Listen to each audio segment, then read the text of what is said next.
বানাবো আমি ওস্ট। সবজি কেটে নিয়েছি, কড়াই বসিয়ে দিয়েছি।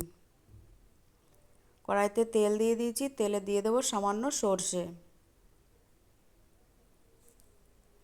সর্ষেটা ফুটে গেছে, দিয়ে দিচ্ছি পেঁয়াজ।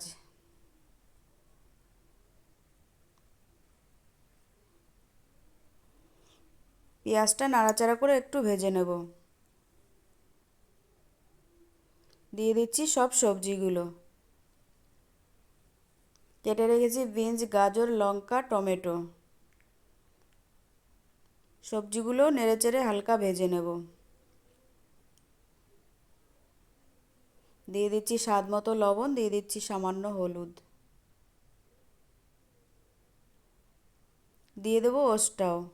সবজির সঙ্গে এটাও হালকা ভেজে নেব।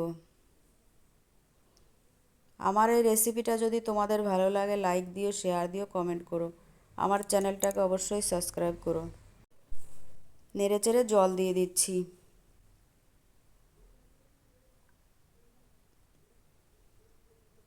একটু নেড়েচেড়ে ঢেকে দেবো। হয়ে গেছে আমার